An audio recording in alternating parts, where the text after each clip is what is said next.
Well, my research tells me that you were drafted into the military at 17, which you've described as an intense experience. Can you talk about how that experience informed this and other of your films? I think when you're young, you know, it's a cliche to say that you think of yourself as immortal and that you'll simply move through an experience and get on with your life.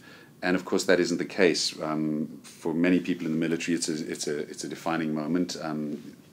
And in my case, it certainly made me more politically aware. It made me question my own ethics, morality. What did I think? It also made me very angry because I lost a dear friend and felt very angry at my government, even my parents, at myself. What is this war that we're in? What is this about?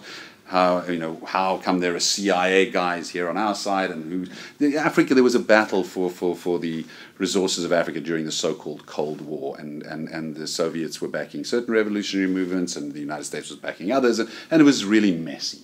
And so I guess what that whole experience did for me was make me far more interested in the gray zone rather than the notion that the world is divided into good and evil. And so I think I'm drawn to projects that are about individuals figuring out where they stand morally, ethically. And certainly this film, Guy Hibbert's Script, is a fantastic example of a film that doesn't tell you what to think, but asks you to think while at the same time entertaining you in a great way. Mm.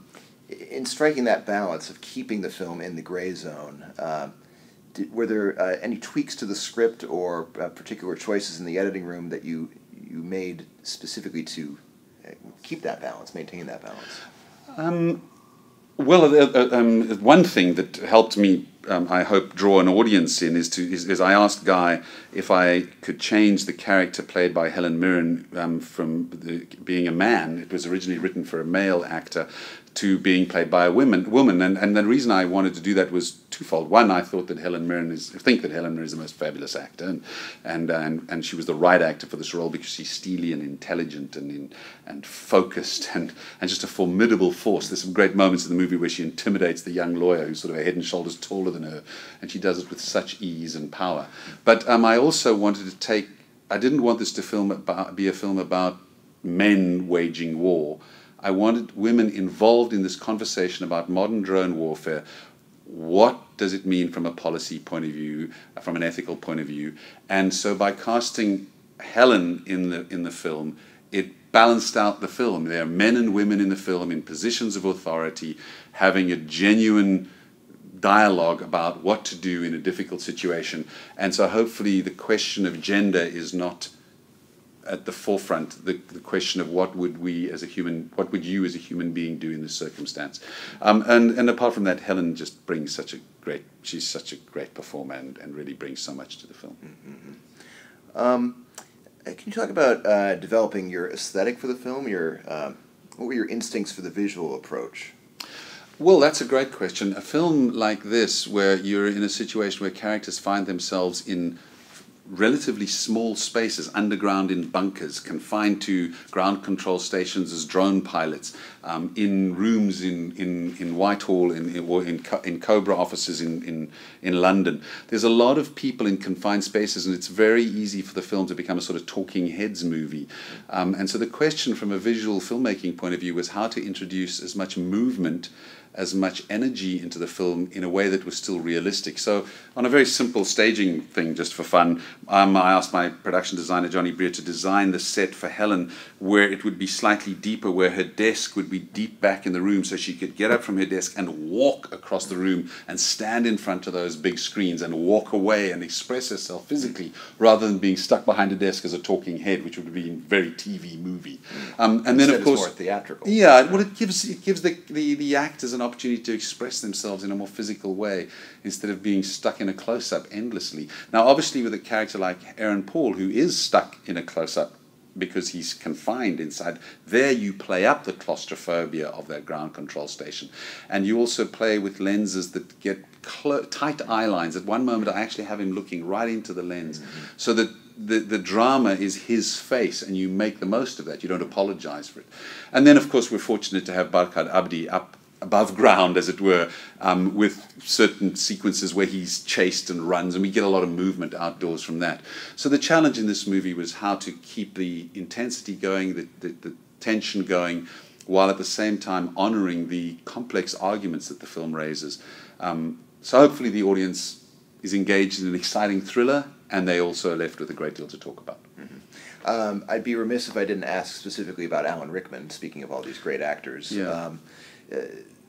This is his final on-screen performance, correct? Yeah. Yeah. Sadly, it's an awkward moment always for me, because obviously folks ask this, and I didn't know Alan prior to this film, so I can't speak about his wonderful career and life before I met him. All I know is I met a man who was highly intelligent, extremely compassionate, very interested in the world, had a great deal to say and ask and talk about in terms of the questions and themes that the film deals with.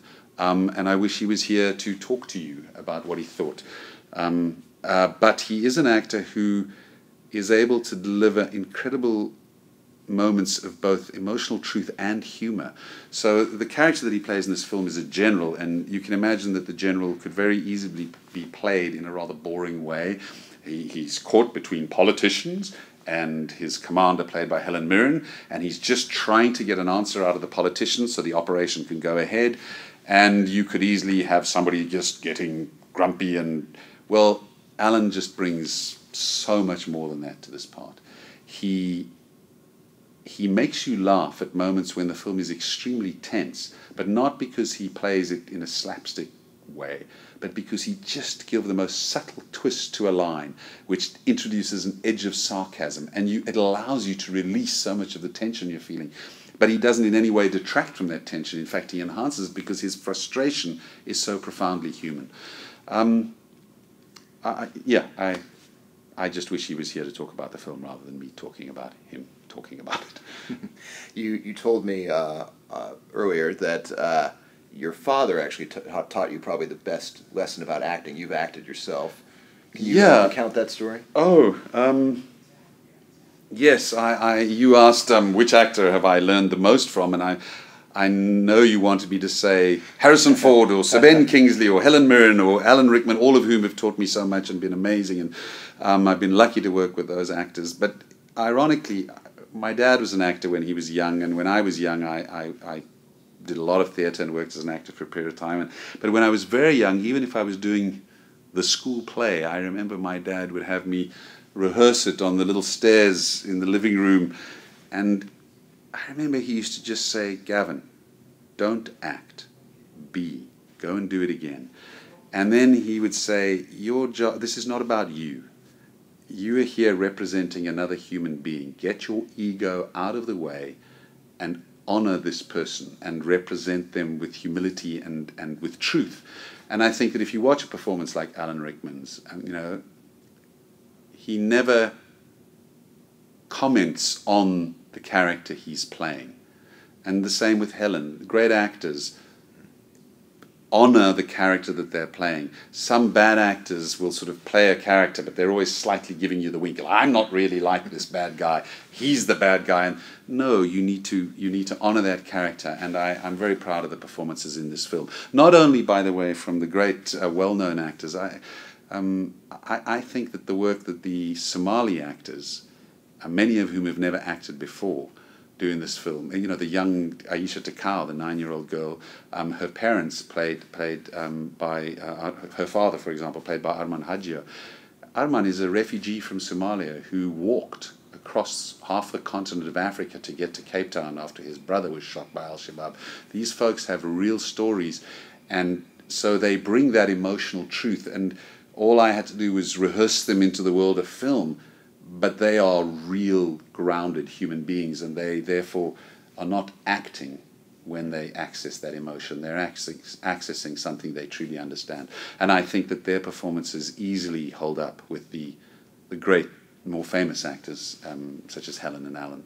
Mm. So I'm proud of the fact that the non-actors deliver on that level. And that was quite an emotional experience, working with people who've truly been through some very difficult stuff.